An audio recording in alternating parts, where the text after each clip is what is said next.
Salam hörmətli izləyicilər, Neytral Zonada xoş gördük. Bu dəfəki mövzumuz İran-ABŞ gərginliyi və Rusiya-Ukrayna müharibəsi ilə bağlı olacaq. Öncə İran-ABŞ gərginliyi ilə bağlı faktiki olaraq Cenevrədə İranla Amerika arasında bir görüş keçirildi və görüşdən sonra tərəflər müəyyən bir bəyanatlar verdi və bildirdilər ki, müəyyən məsələlərdə razılığa gəliblər və sənədlər üzərində işləyəcəklər. Amma bu danışıqların fonunda hərbi gərginliyin və hərbi eskalasiyanın artdığının da şahidi oluruq. Amerika öncə Abraham Lincoln aviadaşıyıcısını İran istiqamətinə göndərmişdi. Onlar Hörmüz boğazında və Ərəb dənizində fəaliyyət göstərirdilər və onlar İrana müəyyən məsafədə, yəni yaxınlaşdılar. Daha sonra İranın sualtı qayıqlarının fəaliyyətindən sonra onlar təxminən 350 kilometr məsafəyə qədər uzaqlaşdılar. Və İran təbii ki, Amerikanın bu istiqamətə göndərdiyi güc İrana zərbə indirəcək səviyyədə deyildi. Niyə? Bunu açıqlayaq. Çünki 12 günlük toqquşma onu göstərdi ki, İrana indiriləcək, yəni Abraham Lincoln və onun ətrafındakı gəmilər vasitəsilə zərbələr indirildikdə İran da mütləq şəkildə ağır cavablar verəcək və Amerika həm də 12 günlük toqquşmanı ciddi şəkildə araşdırıb və yeri gəlmişkən İsrail-İran arasında 12 günlük toqquşmada İsrailə həm Amerikanın 2 esminesi, həm Böyük Britaniya, həm Fransa, həm də İordaniya açıq şəkildə dəstək olurdular. Amma indiki mərhələdə, yəni Amerikanın İrana bir təkcə, yəni Abraham Lincoln'dan və İsrail ikisi birgə əməliyyatlar həyata keçirməsi effekt verməyəcəkdi. Niyə görə effekt verməyəcəkdi? Çünki İran da yəni nəzərdə tutulan və yaxud da ki, ehtimal olunan toqquşmaya hazırlıqlı girib. Yəni faktiki bu real vəziyyətdir. Reallıq ondan ibarətdir ki, İran əgər 12 günlük toqquşmada İranın hava hücumundan müdafiə sistemləri yox idisə və döyüş təyyarələri ümumiyyətlə köhnə idi və heç bir döyüş təyyarəsini havaya qaldırmamışdısa, İran faktiki olaraq Rusiyadan S-300'lər, MiG-29'lar və Su-35 təyyarələri alıb. Bundan əlavə J-10'larla bağlı Çinlə müqavilə imzalayıb. O təyyarələrin gəlib gəlməməyi ilə bağlı informasiya yoxdur. Heç bir databazada informasiya rast gəlmədik. Və Çindən Azərbaycanın da aldığı HG-9B'ləri, yəni S-300'ün deyərdim ki, kopyasını İran həm də alıb və bundan əlavə İran Çindən radioelektron mübarizə vasitələri, Rusiyadan radioelektron mübarizə vasitələri və digər avadanlıqlar da tədarük edib. Yəni İran da bu proseslərə hazırlaşıb və Amerika tərəfi də yəni göstərirdi və Amerika tərəfi əslində Abraham Lincoln'u ora göndərərək İranı masaya dəvət eləyirdi və masada İrandan nəsə qopartmağa çalışırdı. Amma reallıq ondan ibarət idi və bir çox ümumiyyətlə həm yazılarda, həm videolarda qeyd eləyirdim ki, Amerikanın bu güclə İrana zərbə indirməsi mümkün deyil. Yəni, əgər İrana zərbə indirəcək və qısa müddətdə zərbə indirəcək, heç bir nəticə əldə etməyəcəksə, bu kimə lazımdır və nəyə lazımdır? Yəni, buna Amerika gedərmi? Hesab edirəm ki, getməz. Çünki Amerikada ümumiyyətlə seçkilər ərəfəsidir. Bundan əlavə Trump'ın reyting məsələsi var və bütün bunları hesabladıqda Donald Trump hesab edirdim ki, bu məsələyə heç vaxt getməz və getməsi də mümkün deyildi. Və bunu da nəzərə almaq lazımdır. Amerika tərəfi həm də nəyi hesablayırdı? İranın ballistik raketlərinin sayını hesablayır və İran tərəfi yeri gəlmişkən ballistik raketlərin qurğularının da sayını artırıb və onları bunkerlərdə yerləşdirib. Yəni 12 günlük müharibədəki kimi onlar artıq açıq hava şəraitindən zərbələr indirməyəcək, raketləri buraxmayacaqlar, onları müəyyən bunkerlərdə yerləşdiriblər. Və İranın əsas zəif tərəflərindən biri hesab edirəm ki, yəni Mossadın və Mərkəzi Kəşfiyyat İdarəsinin İran daxilində apardığı fəaliyyət idi və İran o toqquşmadan sonra və son İran daxilində baş verən o üsyanlardan sonra deyərdim ki, bunların kökünü kəsmək üçün, ümumiyyətlə bunların aradan qaldırılması üçün ciddi addımlar atdı. Hətta mən belə düşünürəm ki, İran bilərəkdən əslində o üsyanın müddətini uzatdı və insanların silaha əl atmasını istədi ki, kimlərin bu prosesə qoşulacağını görsün və onları əvvəlcədən zərərsizləşdirsin. Və İranın təbii ki, bəzən deyirlər ki, İranın ballistik raket gücü hardan qaynaqlanır? Nəzərə almaq lazımdır ki, İran 20 ildən çoxdur ki, bəlkə də 30 ilə yaxındır ki, İran sırf ballistik raket istehsalı ilə məşğuldur. Yəni biz bunu heç vaxt göz ardı edə bilmərik və bunu təbii ki, Amerika tərəfi də göz ardı edə bilməz.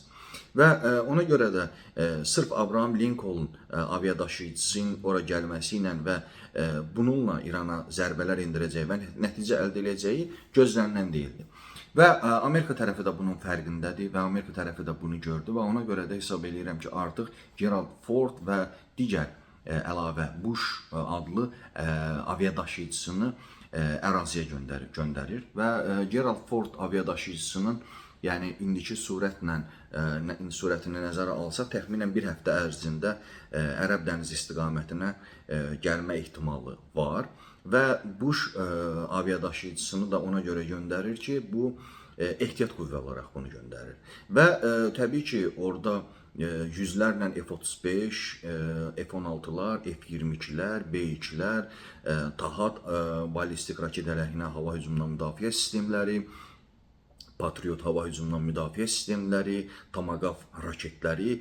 Yəni Amerikanın əlində kifayət qədər gücü var və düşünürəm ki, Amerika əgər Gerald Ford aviadaşıyıcısını, çünki bu dünyanın ən böyük aviadaşıyıcısıdır və buna təkcə aviadaşıyıcısı kimi də baxmaq lazım deyil. Çünki onun üzərində çoxlu sayda radioelektron mübarizə vasitələri, ümumiyyətlə bir çox sahələri əhatə edən o çoxlu sayda dronların yerləşdirilməsi, yəni hesab edirəm ki, bir döyüş maşınıdır, böyük bir döyüş maşını, böyük bir ordudur deyərdim.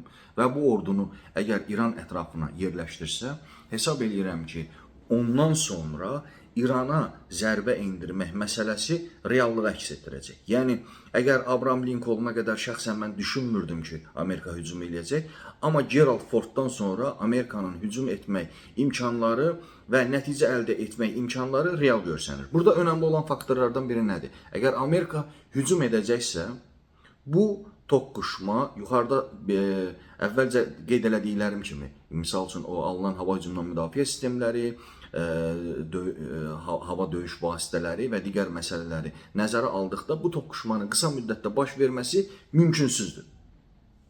Çünki 12 günlükdə əgər İranla bağlı heç bir nəticə əldə olunmayıbsa, bu o deməkdir ki, bu toqquşmalar bir neçə həftə çəkə bilər. Yəni 3 həftə, 4 həftə, bəlkə bir ay daha artıq çəkə bilər. Və toqquşmanın ümumiyyətlə belə bir deyim var, ən yaxşı variant müharibənin olmamasıdır. Müharibə oldusa, yaxşı variantlardan biri müharibənin qısa zamanda bitməsidir. Amma müharibə uzanırsa və bu müharibəyə, bu prosesin içərisinə başqa güclər, başqa qüvvələr qoşulursa, hesab edirəm ki, bu çox böyük bir problemə gətirib çıxardacaq. Amerika uzun müddətli İranla döyüşməyə hazırdırmı? Bunu hər halda Amerika tərəfi bilir və Amerika tərəfi buna qərar verəcək. Amma reallıq ondan ibarətdir ki, mən şəxsən belə düşünürəm ki, Rusiya tərəfi maraqlı olacaq ki, İranla Amerika arasında hansısa bir toqquşma baş verəcəksə, bu uzun müddətdə baş versin. Yer gəlmişkən, İranla Rusiya sabah artıq Fars körfəzində hərbi təlimlərə, Hind-Okean istiqamətində hərbi təlimlərə başlayacaqlar. Dənizdə hərbi təlimlərə başlayacaqlar. Və Rusiya bunu niyə görə istəyəcək? Çünki Rusiya-Ukrayna müharibəsi faktiki olaraq hələ ki nəticə əldə olunmayıb, amma Amerika tərəfi də təzyiq göstərir Rusiya-Ukraynaya ki, Donbası ümumiyyətlə Rusiyaya versin və bu məsələni yekunlaşdırsın. Rusiya isə onsuz da Ukrayna müharibəsinə girərək kifayət qədər itkilər verib, yəni söhbət canlı qüvvədən getmir, söhbət hansısa texnikalardan getmir. Ümumiyyətlə Rusiya bütün dünyadakı baş verən proseslərin demək olar ki, Ukrayna müharibəsinə görə hamısından kənarda qalıb. Ona görə də Rusiya faktiki olaraq bu toqquşmaya olmasında və toqquşmanın daha da dərinləşməsində hesab edirəm ki, maraqlı olacaq ki, bu proses uzansın və Amerikada bir bataqlığa batsın. Yəni Rusiya Ukrayna bataqlığındadırsa, Amerikada İran bataqlığına batsın. Amerikanın İran bataqlığına batması hesab edirəm ki, və toqquşmanın uzun müddətli çəkəcəyi və Fars körfəzi, yəni təbii ki, Fars körfəzinin bağlanma ehtimalı da son dərəcə yüksəkdir. Hətta İran bunun təlimlərini də həyata keçirdi və əgər bunlar hamısı baş verəcəyi təqdirdə hesab edirəm ki, bu həm Fars körfəzi istiqamətində böyük bir müharibəyə gətirib çıxardacaq.